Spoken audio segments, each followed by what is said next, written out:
यहाँ पर एक बुंदेलखंड नगरी जो हमारी मानी जाती है कि हमारे प्रदेश का सबसे छोटा सा दिल है बुंदेलखंड, उसमें एक छोटी सी जगह जिसका क्या आज धार्मिक महत्व है, इसके बारे में हम चर्चा करेंगे। आज हमारे साथ हैं जय सर। कैसे हैं सर आप? बढ़िया साहब, थैंक यू।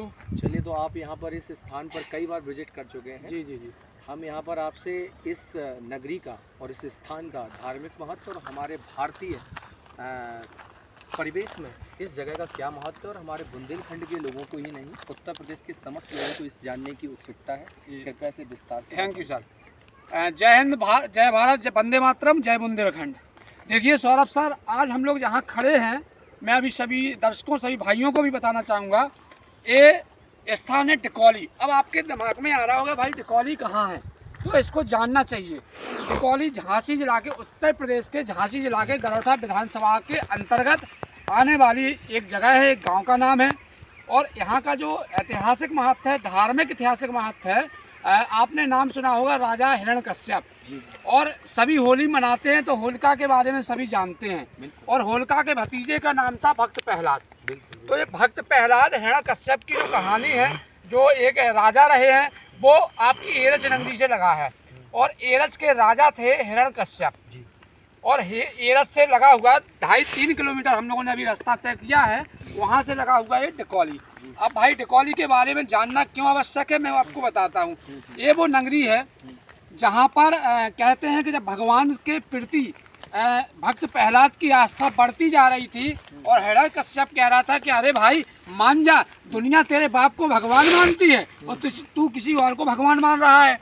तो ऐसी स्थिति में उन्होंने कहा कि इसको कई बार समझाया, जब ये नहीं माने, सांपों से डसवाया, सब कुछ किया, लेकिन भगवान नरसिंह ने उनका हमेशा सहयोग किया। अंततः उनको एक पहाड़ी से फेंकने का कार्य किया गया था। इसी पहाड़ी से, जिस पहाड़ी पे, जी जी, यही स्थान है, यही जो पवित्र भूमि है जहाँ पे हम लोग खड़े हुए हैं। और यहाँ के लोगों का सौभाग्य है कि वो इस नगरी में रह रहे हैं। तो इस भूमि से ये पहाड़ियाँ दिख रही है सौरभ सर, यहाँ आप कैमरा घुमा सकते हैं। इस कॉर्नर से ये जो सामने दिखाई दे रहा है सौरभ सर, थोड़ा यहाँ फोकस करिए आप। यहाँ से जो ये नदी दिख रही है, इसको हम प्रहलाद द्वय के नाम से जानते हैं। द्वय मतलब गहराई। प्रहलाद को फेंका गया जिस गहराई में, उसको हम लोग प्रहलाद द्वय के नाम से जानते हैं। यहाँ पे भगवान के पदचिन्ह भी बने हैं। ऐसा भी कहा जाता है कि भगवान ने उनको बचाया था, तो उसके रूप में उनके वो चिन्ह बने हुए हैं।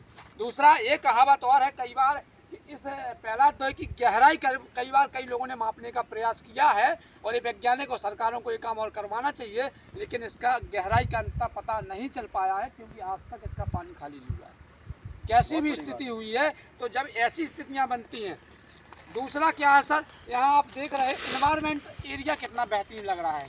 हर जगह पे पेड़ ही पेड़ है, आपको दिखाई दे रहा है, हर जगह पेड़ ही पेड़ नजर आ रहे हैं, जंगल ही जंगल। अर्थात हम लोग ये भी कह सकते हैं कि भारत सरकार, उत्तर प्रदेश सरकार, मुख्य रूप से उत्तर प्रदेश का एरिया है, तो उत्तर प्रदेश सरकार चाहे तो यहाँ पे बहुत बड़ा पर्यटन स्थल बना सकती है। आप देख रहे हैं नदी के उस पार कितना बढ़िया एनवायरमेंट, ऐसा लग रहा है कि जंगल में खड़े हुए हैं, मतलब नेचुरल सीन। हाँ, नेचुरल सीन है पूरा। यहाँ कोई बनाने का काम नहीं हो रहा है। तो ये क्या है, इससे जब अगर पर्यटन को बढ़ावा दिया जाएगा, तो यहाँ के क्षेत्र के जो बुंदेलखंड पिछड़ा कहा जाता है, एक बहुत ही सुनहरा अवसर है बुंदेलखंड को आगे करने के लिए, यानी रोजगार देने के लिए।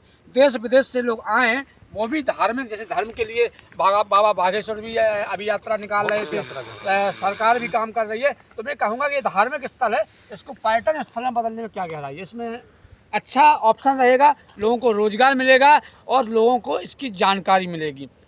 उसके बाद मैं आपको एक चीज़ पे और इंगित करना चाहता हूँ। अभी हम लोग जो माई के दर्शन करने के लिए गए थे, ये माता रानी सिद्धपीठ माताओं में से एक है, और इनको हम टिकौली वाली माँ के नाम से पुकारते हैं।